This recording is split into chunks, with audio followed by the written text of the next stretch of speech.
Hola, ¿cómo están ustedes? Por la ruta bíblica del Señor Jesucristo va a compartir con ustedes un trabajo, una prédica o exposición que hemos titulado Somos llamados a Cristo.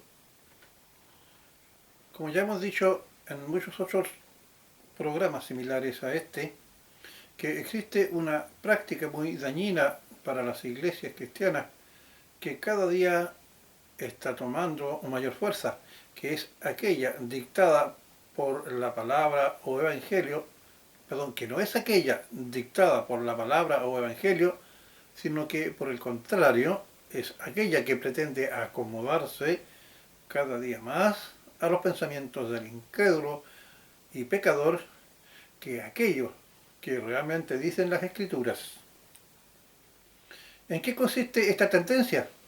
Pues trataremos de exponerla de la mejor forma posible para que pueda ser entendida.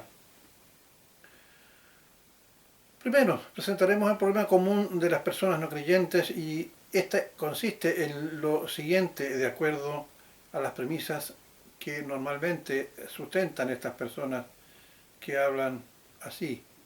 Yo me imagino vivir en un mundo en donde pueda desaparecer o pueda yo olvidar todo tipo de problemas.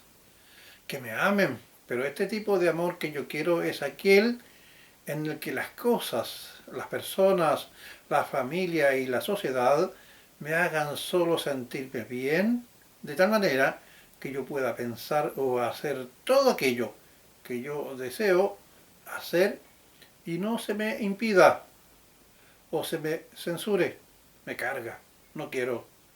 Desde el punto de vista de mi persona, como yo dije, me hagan sentir que soy una persona muy inteligente, creativo, sensible, amoroso, auténtico, etcétera. En mi pensamiento interno pienso y creo que tengo el derecho a rechazar todas aquellas personas o cosas que no me gustan, pues no son lo que yo deseo. Eso me hace sentir bien y yo puedo porque soy capaz de hacerlo. Muchos teniendo a la vista los deseos de esta visión mundana del mundo y a la persona, desarrollan las siguientes ideas respecto a la forma en que se deben conducir las iglesias y sus prácticas, y así las consideran verdaderas. Veamos. A mí me gustan esas prédicas que cuando voy a la iglesia me dan alegría en la medida en que me presenten a un Cristo y a una palabra que me haga sentir a un Señor bueno, amoroso y sensible. Este Señor Jesucristo me conceda entonces todas las peticiones de nuestro corazón o de mi corazón, ya que existen versículos bíblicos que así lo demuestran. Además, esa es la razón por la que me acerqué a la iglesia y creo que en ese tipo de Dios que yo creo y quiero que lo expliquen clarito y corto con mis propias palabras para entenderlo.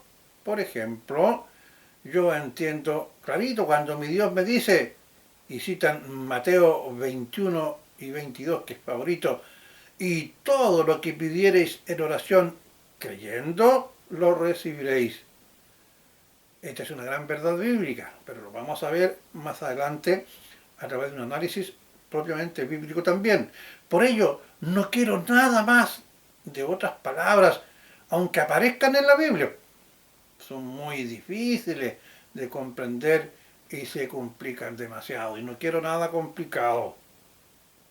Recogiendo este tipo de razonamiento propio de la naturaleza humana y no divina, muchos hombres de Dios e iglesias han caído en el juego de tergiversar el Evangelio en la medida que no le enseñan el Evangelio en su contexto y poder así atraer a personas simples que buscan en la iglesia y en los pastores a una especie de psicólogo humano o humanista que tiene como único objetivo agradar, engrandecer al hombre y no a Dios. Es decir, ven a Dios como el instrumento, pero no lo ven como el centro de la adoración y de importancia en la iglesia.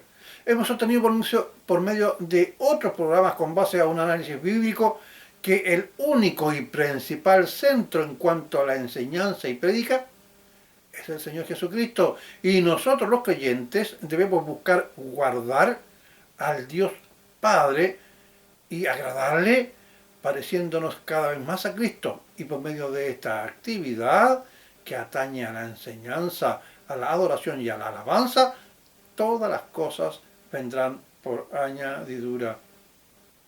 Veamos ahora un análisis con respecto a lo que el Evangelio nos dice a nosotros, los creyentes, y también a aquellas personas que aún no han creído. Vamos a citar Juan capítulo 4, versículo 4 al 6. Comenzamos el versículo 4 cuando dice así: hijitos, aquí se está refiriendo a los creyentes, vosotros sois de Dios. Es decir, aquí hay un hombre que es el creyente, que es de Dios. Y los habéis vencido. Le habla a estos hijitos. Se refiere a los deseos mundanos, que son del maligno. Porque sigue diciendo, porque mayor es el que está en vosotros, porque el Evangelio dice que desde que creísteis, fuisteis sellados con el Espíritu Santo de la promesa. Es decir, el Espíritu Santo vive en nosotros. Por lo tanto dice, porque mayor es el que está en vosotros, el Espíritu Santo, que el que está en el mundo. ¿Quién está en el mundo? Bueno, ya lo hemos dicho, Satanás y sus huestes malignas. El 5, ellos, ahora se refiere a los incrédulos. Ellos, dice, perdón, son del mundo. Por eso hablan del mundo. Y el mundo los oye. ¿Se recuerdan el pensamiento simple de esta persona que leímos en un comienzo? Por eso que cuando alguien escucha este tipo de pensamiento, prende en forma muy rápida a las personas. Repito, ellos, hablando de los incrédulos, son del mundo. Por eso hablan del mundo y el mundo los oye. Es decir, hablan y solo se preocupan de los deseos del cuerpo. Es decir, de los deseos humanos, de la carne, como dice el Evangelio.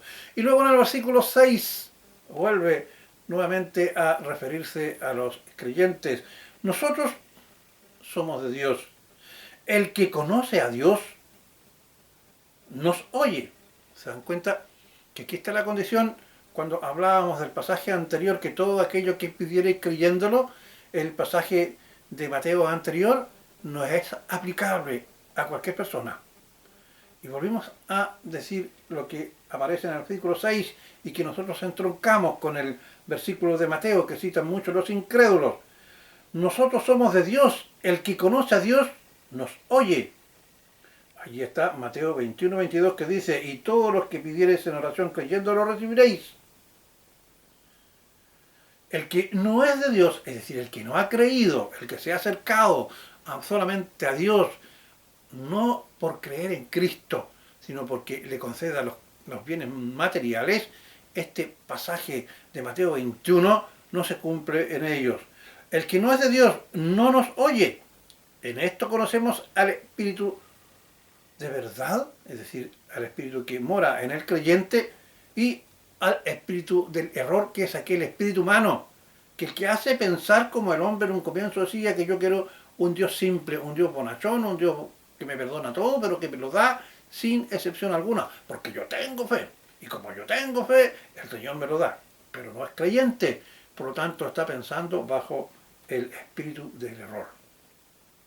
Dicho entonces, de acuerdo al Evangelio, el por qué debe ser Cristo predicado en todas las reuniones cuando nos congregamos, ya sea predicarle preferentemente para perdón de pecados, como exhortarles para poder pedirle con sabiduría, y Él responderá según su propia y soberana voluntad.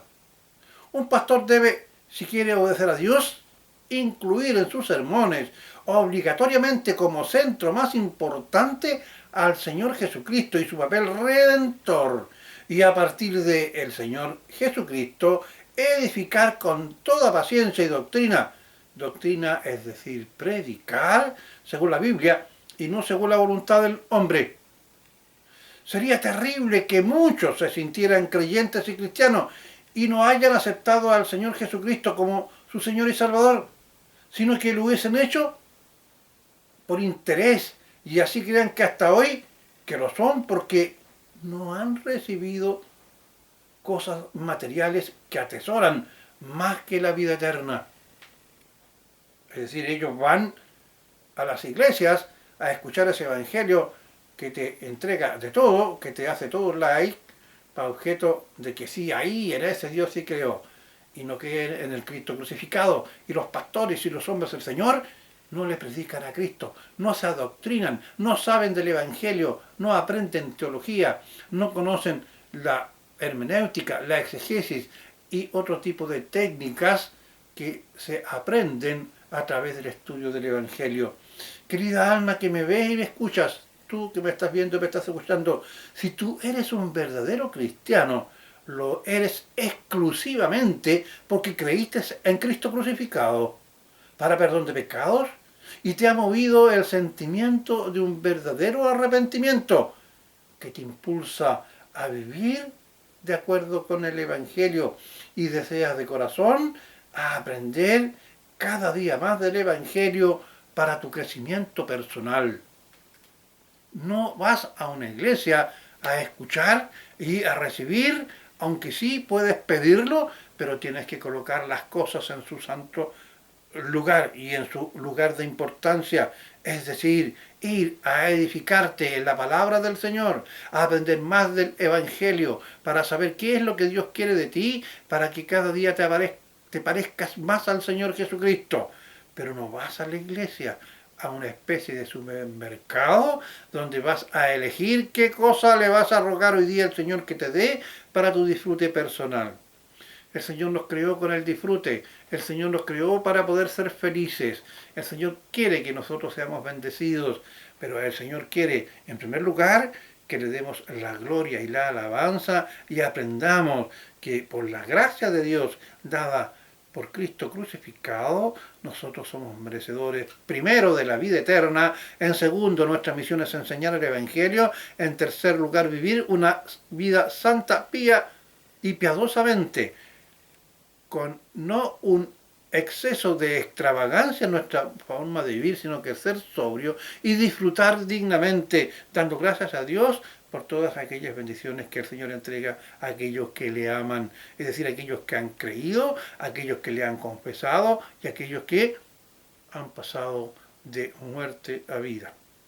Por la ruta bíblica del Señor Jesucristo, ora por ustedes para que cada día más anide en su corazón ese deseo de agradarle al Señor y sea el centro de la alabanza y sea el centro del aprendizaje y de la edificación y así puedas tener una vida en completa felicidad. Muchas gracias.